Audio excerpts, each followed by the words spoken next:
আজ আমার সকাল সকাল ভীষণ তাড়া, এই কারণে সকালবেলা জলখাবারের ভেন্ডি আলু ভাজাও হয়ে গেল। আর এই দেখুন আমি মাছ ভেজে রেখেছি, এই যে মাছ ভেজে রেখেছি। এবার মাছের ঝোলটা হচ্ছে। এই দেখুন মাছের ঝোলটা যে আমি করছি না, মানে আমি কোনো মশলাও দেবো না, কিছুই দেবো না, এমন সুন্দর। দেখুন শুধুমাত্র আমি কড়াইয়ে তেল দিয়েছি, কালো জিরে দিয়েছি, কাঁচা লঙ্কা দিয়ে দিয়েছি। এবার ফুটে গেছে। এবার আমি এই মাছটাকে একটা একটা করে সুন্দর করে ছেড়ে দেবো। এবার ছেড়ে দেওয়ার পরেই আমি দিয়ে দেবো এতে ধনে পাতা দিলে এবার আমি মাছটা পুরো একসাথে ছেড়ে দিতে পারছি। এবার প্রয়োজন মতন আমি একটু জল ইউজ করতে পারি, কারণ যেটা হয়েছে সেটা তো আমার পুরো ডুবছে না, কাজে এটাকে একটু ফুটতে হবে, মাছটা না হলে নরম হবে না। তা আমি একটু জল ইউজ করছি, তবে জলটা না সবসময় একটু গরম জল ইউজ করলে ভালো হয়। জলটা সবসময় একটু গরম জল ইউজ করার চেষ্টা করবেন। আর আজ আমার খুব তাড়া আছে বলে আমি ভাতও করে ফেলেছি। এই দেখুন হয়ে গেছে আমার ভাত, এই যে ভাত, একদম ভাত তৈরি। আর এই পালক পনিরটা আমার কালকেই ছিল, এটাকে একটু গরম করে নেব। দেখুন ইন্ডাকশনে বসে গেছে, আমার দুধ গরম হচ্ছে। এবার আমি আপনাদের যেটা দেখাবো সেটা আসছি আমি দেখানোর জন্য। জল খাবারে আমি এই ভেন্ডি আলু ভাজার সাথে কি করব এটা আমি দেখাচ্ছি। আমার ঘরে বাই এসে গেছে সকাল সকাল, ওর কাজ করছে। এবার আপনাদেরকে আমি যেটা দেখাবো সেটা, আপনারা পরোটা, লুচি বা রুটি যাই করেন না কেন, সবাই তো আপনারা বেলনেই বেলেন। এর আগে একদিন আপনাদের আমি দেখিয়েছিলাম যে কিভাবে আমরা রুটি বা বেলি বেলন ছাড়া। আর আজকে আমি দেখাবো, এই দেখুন আমার রুটি মেকার। এই রুটি মেকারে অনেকেই বলে রুটি ভালো হয় না, এটা সত্যি কথা, খুব একটা রুটি আমারও পছন্দ হয় না। কাজ হচ্ছে এই যে আমি দেখুন এই পরোটা বানাবো ময়দার, এটা বেলা আবার 3টে পরোটার জন্য শুধু বেলন বের করবো। আচ্ছা এইটা আমি দিলাম, এইভাবে চেপে আমি এবার এটাকে জাস্ট বেলে তুলে নেবো, আর কিন্তু আমি কিছু করবো না। তারপরে কিন্তু আমি এটাকে যথারীতি আমি যেভাবে আমরা পরোটা ভাজি সেইভাবেই করবো। কিন্তু এই মুহূর্তে এইভাবে করে দিই।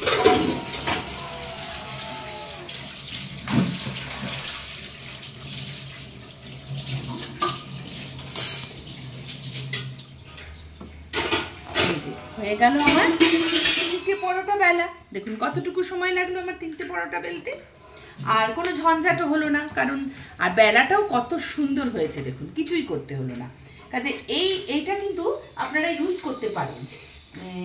রুটি মেকার কিনলে পরে এটা কিন্তু সব থেকে ভালো বুদ্ধি। এবার এটা হয়ে গেল, আমি রেখে দিচ্ছি। আর হ্যাঁ, এই যে দেখছেন, এটা কিন্তু আমার ঘরে বানানো ঘি। মানে এরকম ঘি আমি সবসময় ঘরে বানাই, আমি ঘি কখনোই কিনি না। কোনো একদিন ঘি বানানোটাও আপনাদের দেখাবো।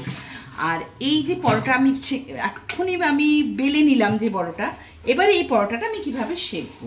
আমি খুব সামান্য একটু ঘি দিলাম, ঘরে বানানো ঘি তো তাই দিতে সাহস করলাম, বাইরের ঘি তো অত ভালো হয় না, এটাতে কোনো ক্ষতি নেই। এবার এটাতে আমি দিয়ে দিলাম আমার পরোটা।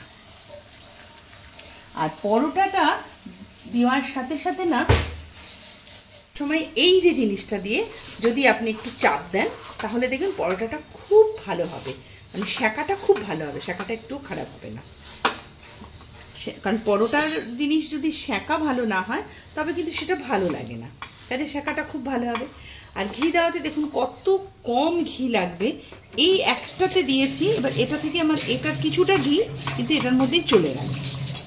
আর ওঠানোর সময় যদি আপনারা এরকম চিনিটা ব্যবহার করেন তবে কিন্তু আরও বেশি জিনিসটা ভালো হয়। দেখুন পরোটাটা কেমন হয়ে যাচ্ছে, কত সুন্দর হচ্ছে আস্তে আস্তে আস্তে, কত এবার খুব ক্রাঞ্চি হয়ে যাবে এটা।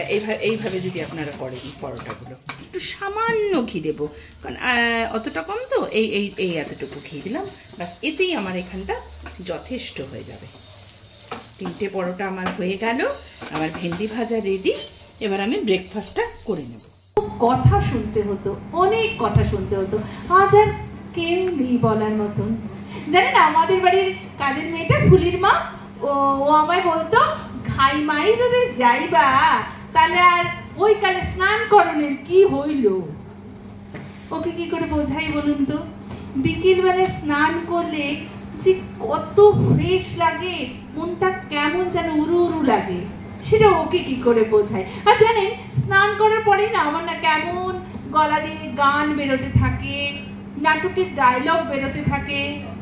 ঘরেতে ভ্রমর এলো গুনগুনিয়ে, এই দেখেছেন আবার সেই গান গেয়ে ফেললাম। Welcome welcome to Baghdad paediatric hospital, আসুন। এই দেখুন আবার আমি নাটকের ডায়লগ বলে ফেলা। আচ্ছা আপনারা কি বুঝবেন বলুন তো এগুলো আপনাদেরকে আমি কেন বলছি? জানেন আমার আজকে তারাটা যে কেন ছিল নিশ্চয়ই আপনারা বুঝতে পারলেন। মানে আমার একটা শো ছিল, যেই শোতে আমি একটা একক নাটক করেছিলাম। তাই আমার অনুষ্ঠান শেষ করে আমি বাড়ি ফিরেছি। এখন বেশ অনেকটা রাত হয়ে গেছে। এবার আমি আমার রাতের খাবার নিয়ে বসে পড়েছি। খাবারে যা যা রান্না হয়েছে দেখিয়েছি আমি। এই যে পাবদা মাছের সেই পাতলা ঝোল, পালক পনির, আর করেছিলাম আমের চাটনি। এই দিয়ে এবার আমি আমার ডিনারটা সমাপ্ত করব। আমি সত্যি এখন খুব ক্লান্ত, তাই আজকে এখানেই আমি শেষ করব। শেষ করার আগে ওই একটি কথা আবার বলবো, অবশ্যই আমার এই চ্যানেলটাকে লাইক, কমেন্টস এবং সাবস্ক্রাইব করবেন এবং শেয়ারও করবেন। আর ভালো লাগলেও করবেন, না লাগলেও করবেন, কারণ যেহেতু আমি নতুন বানাচ্ছি, আপনাদের ভালো লাগা না লাগা দুটোই আমার জানার দরকার। আর সেই কারণেই বলছি, অবশ্যই আপনারা কিছু না কিছু কমেন্টসে লিখবেন। সেটা ভালো হলেও ঠিক আছে, না হলেও ঠিক আছে। আপনারা না করলে আমার ব্লগ বানানোটাই তো বৃথা বলুন। তা প্লিজ একটু লাইক, কমেন্টস আর সাবস্ক্রাইবটা করে দেবেন। টাটা।